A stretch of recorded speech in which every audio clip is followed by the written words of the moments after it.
summer course, Getting Information from the College Receptionist. First, you have some time to look at questions 1 to 5.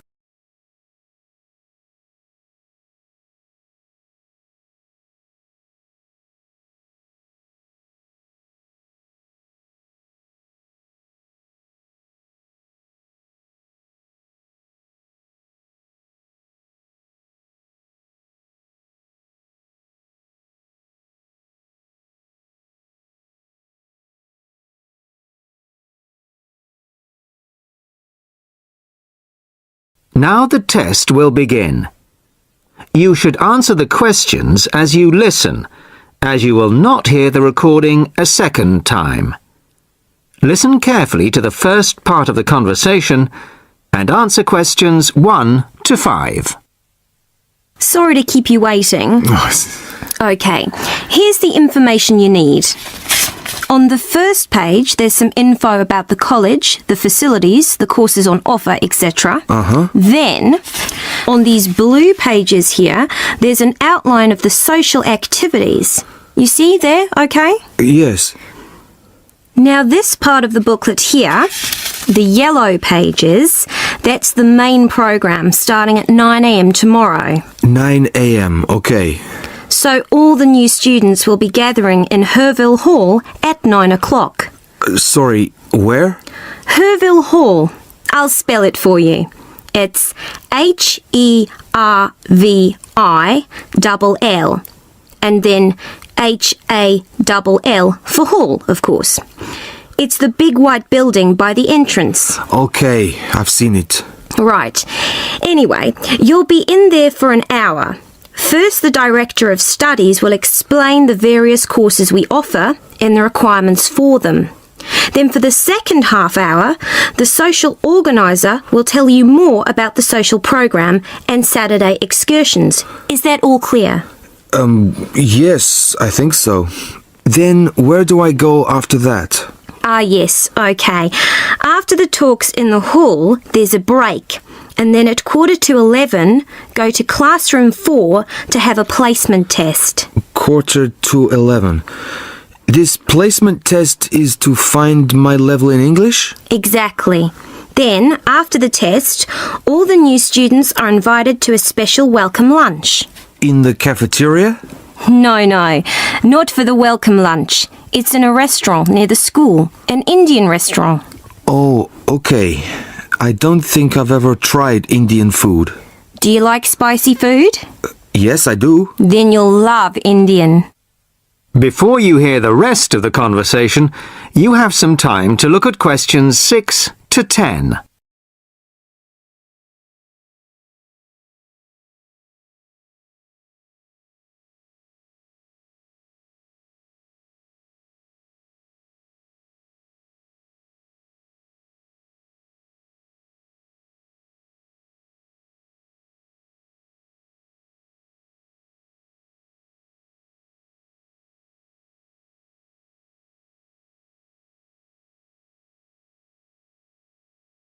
Now listen and answer questions 6 to 10.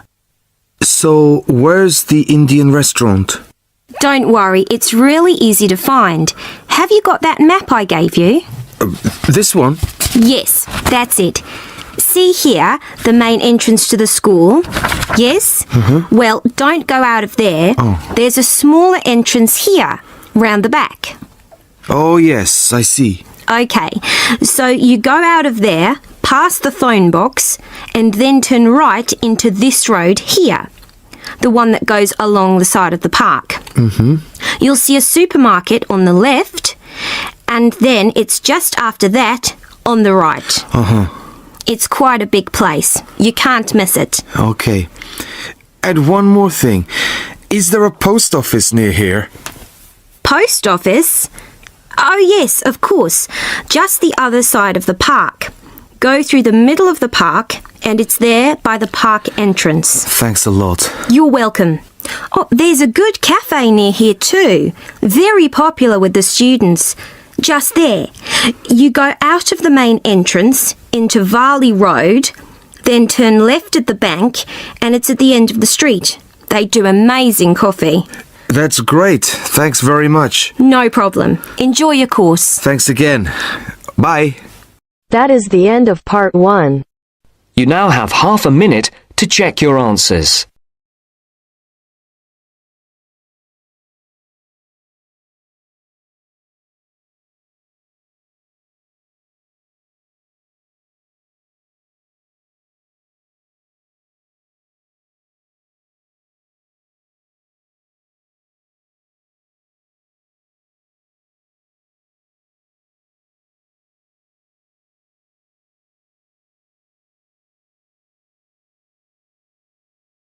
Now turns to part 2. Part 2. You'll hear someone talking to a group of university students. First, you have some time to look at questions 11 to 17.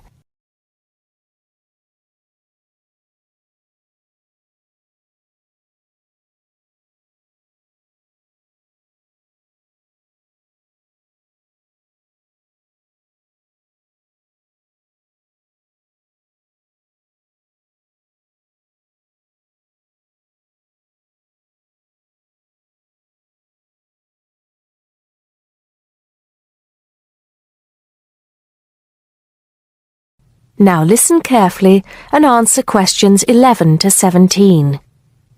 Good morning, everybody, and welcome to Upton University. I hope you are settling in and beginning to find your way around. I know how confusing it can be when you start life at university, and that's why we have Freshers Week to help you find your feet. Before I go any further, I should perhaps introduce myself. My name is Sally Jackson, and I am the Secretary of the Students' Union, which has organized this week of events for you. You will usually find me in the office on the first floor of this building when I'm not attending lectures. Anyway, down to business. Of course, there are a few things that you are obliged to get done during your first week here.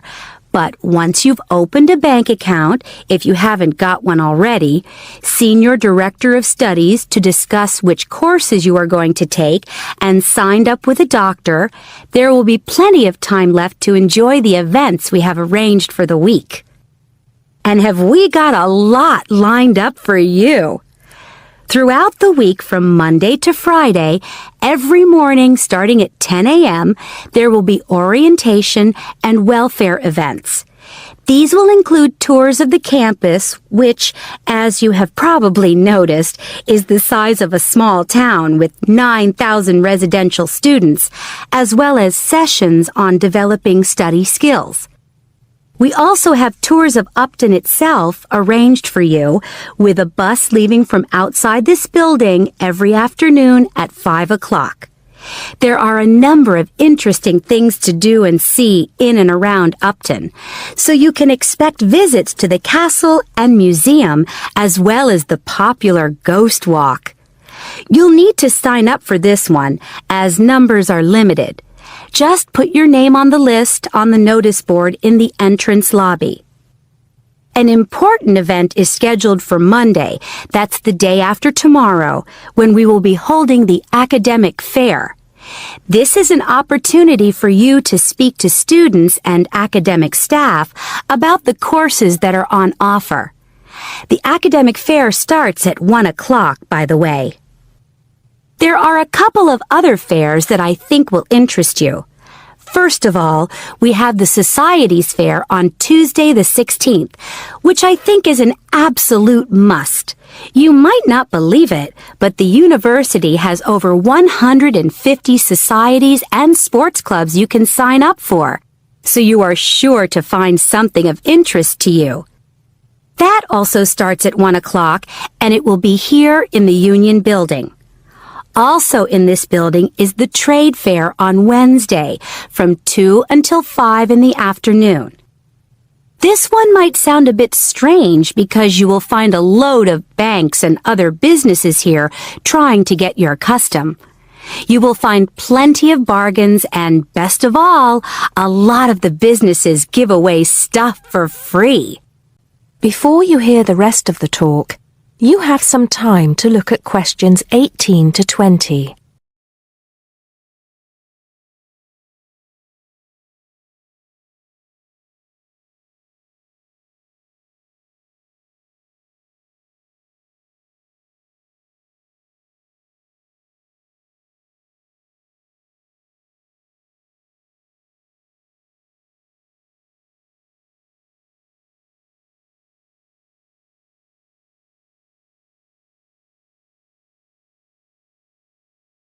Now listen and answer questions 18 to 20.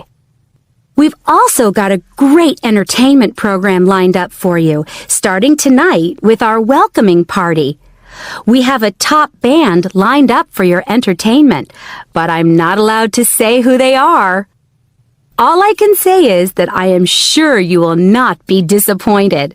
So come along to Blackmore Hall at 9 o'clock this evening to get your university experience off to a flying start. Just one point. I'm afraid this event is limited to freshers only. Because of space restrictions, you can't bring a friend tonight.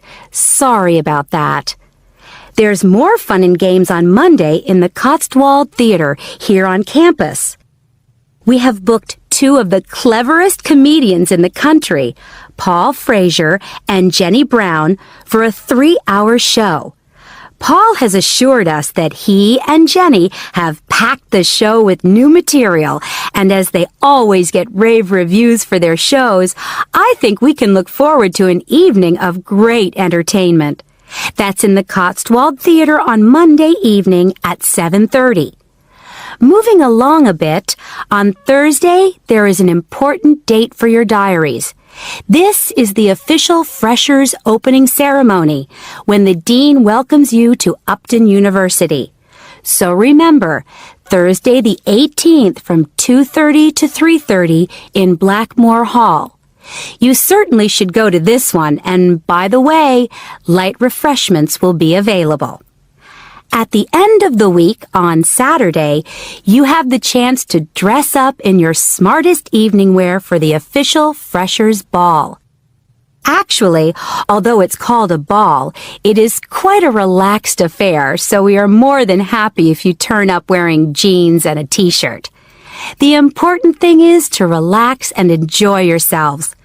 Time and place are the same as for this evening's party. Blackmore Hall from 9 in the evening to 3 o'clock in the morning. Right. I think I've covered the most important and exciting events we have lined up for you, but there will be plenty of other things going on throughout the week, so remember to check the notice board in the entrance lobby regularly. Enjoy the rest of the day, and I look forward to meeting as many of you as possible this evening at the welcoming party. That is the end of part 2. You now have half a minute to check your answers.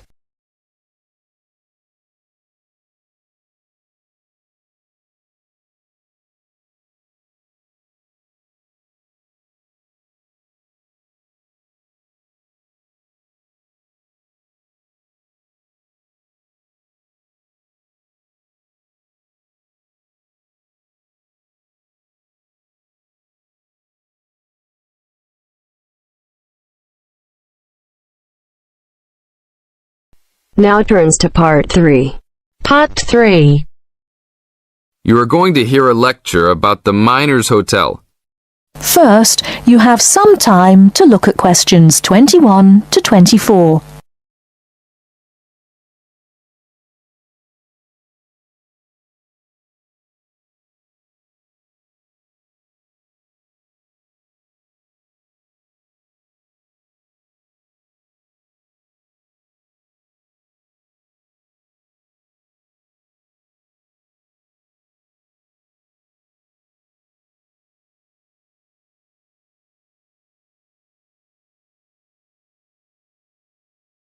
Now, listen carefully and answer questions 21 to 24. Good evening and welcome to the Miner Hotel. We are pleased to have you as our guest. I will give you a brief information session to tell you everything you need to know to make this a pleasant stay. The Miner Hotel was built in the 1850s, during the Gold Rush period, also nicknaming our state the Golden State. People from all over the country and even from other countries came to seek their fortune here in these hills, creating cities overnight. In this city, many Gold Rush hotels soon opened up. This particular hotel was built in 1851, but was destroyed during an earthquake. It was rebuilt in 1995 to recreate the feel of the Gold Rush, complete with articles and actual photographs from during the 1850s. Our hotel is divided into two buildings, one called the Gold Tower and the other is named the Fortune Tower.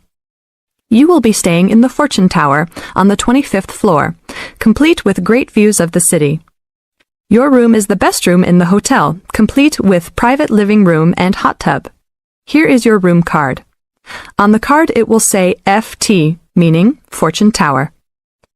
On the bottom of the card it will say 2515. The 25 stands for the 25th floor, and the 15 stands for the 15th room on that particular floor. Before you hear the rest of the talk, you have some time to look at questions 25 to 30.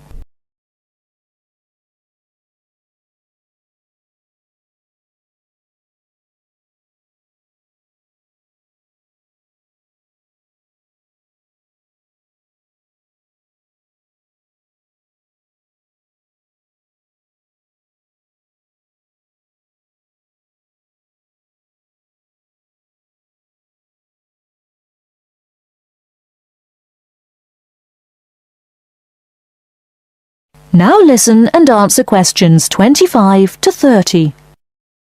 There are emergency exits in both towers of the hotel. They are located on the south side, opposite the elevators.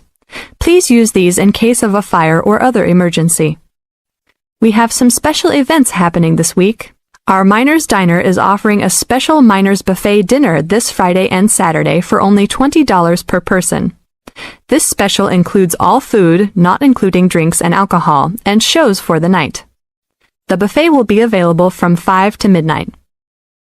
Because of the historical significance of our hotel, there are some special rules. The first rule is that there is no smoking allowed anywhere in the building, not even in your own room. This is not only to ensure the safety and health of our guests, but also the furniture and pictures can be easily damaged by smoke and other harsh treatment. Please remember that there are items of furniture over 100 years old here, so respect the rules by not smoking.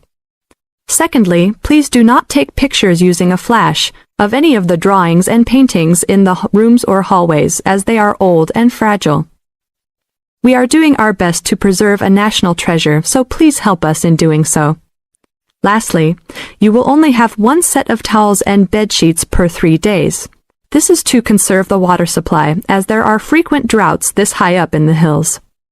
If there are any further questions, the staff of the hotel will be available to answer your questions. In the event that no one is able to answer your questions, I will also be available from 8 a.m. to 5 p.m. each day in the concierge. I hope you enjoy your stay here with us. Thank you very much. That is the end of part 3. You now have half a minute to check your answers.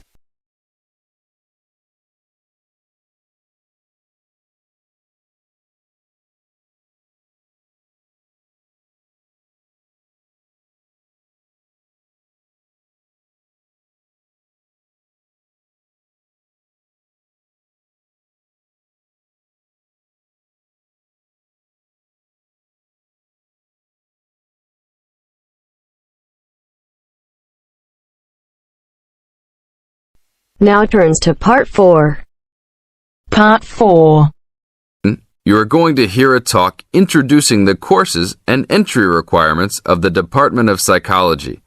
You now have some time to look at questions 31 to 35.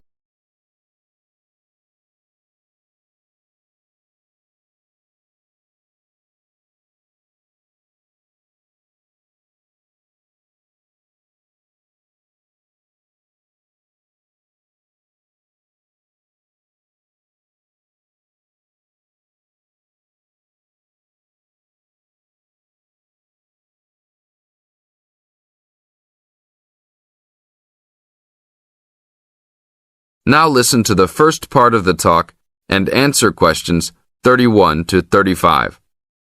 Good morning and welcome to the Department of Psychology's Information Day for new and intending students. I'm the head of the department and today we plan to give you a clear idea of the main courses we offer, their entry requirements, duration, and the types of jobs you might obtain after gaining these qualifications. During the course of the day, I hope you will take the opportunity to talk to staff and attend information sessions for particular courses that may interest you. Some of these courses are open to school leavers. but some have particular entry requirements, so it is important to note these. Firstly, the Certificate in Psychology is offered as a 6-month course for those wanting a general introduction to the subject for personal or work-related purposes. There are no specific entry requirements. At undergraduate diploma level, we provide a 1-year diploma in psychology course designed for those already in employment whose work and previous training is not in psychology. There are no particular entry requirements, and students in this course usually take it to help them progress into their careers.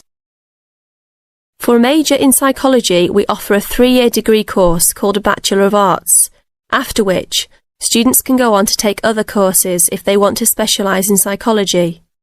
The only requirement for this course is the usual undergraduate admission to university. Now, for the more specialised courses in psychology, we offer a master's degree to be taken over 18 months. This can be by research or coursework, but entry to this programme is only through first gaining a degree in psychology. That means you must have a degree majoring in psychology. And lastly, for those wanting clinical qualifications at postgraduate level, we offer a diploma in clinical psychology over a 12-month period, usually called Clinical Psychology Diploma, for short. The minimum entry requirement for this programme is an appropriate honours degree. Now look at questions 36 to 40.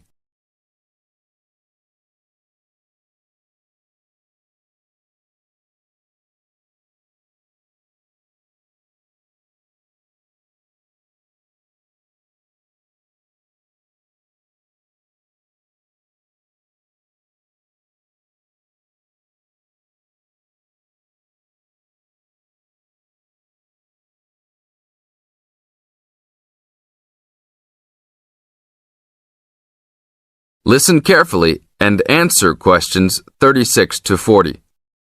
Now, it's also important that you have some understanding of the types of work these courses can prepare you for, and it's useful to know the relationship between the work you might do after you complete the course and the work of others who have studied different courses in psychology. As I said before, the Certificate in Psychology is for personal interest or possibly for work-related purposes, but doesn't qualify you in any particular way. Our students in this course can range from women who have stopped work to care for their children and the children have now commenced school, to the support staff in a specialised publishing company. They really vary a lot. The undergraduate diploma usually attracts people working in offices such as banks or in some government departments. If you gain a degree with a major in psychology, again, you are not professionally trained, but this could enable you to undertake further training to obtain professional qualifications, or it might just be part of a first degree that will help you to get a good job that doesn't require particular specialisation at that stage.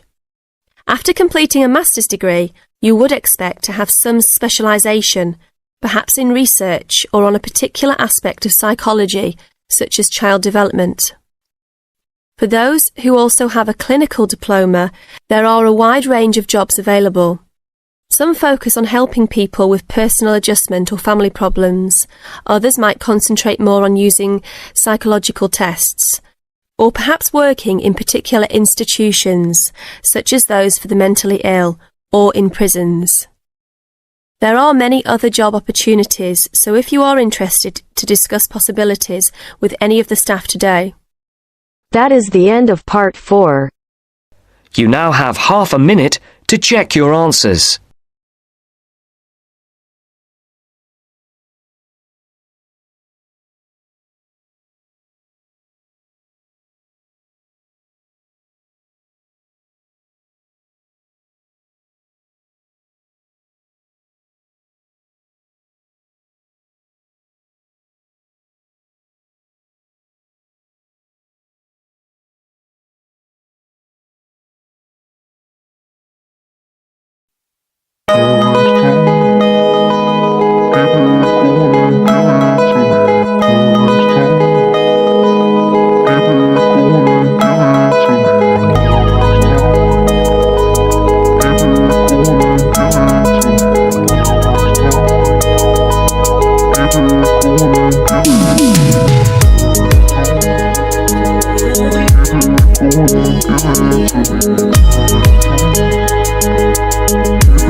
give it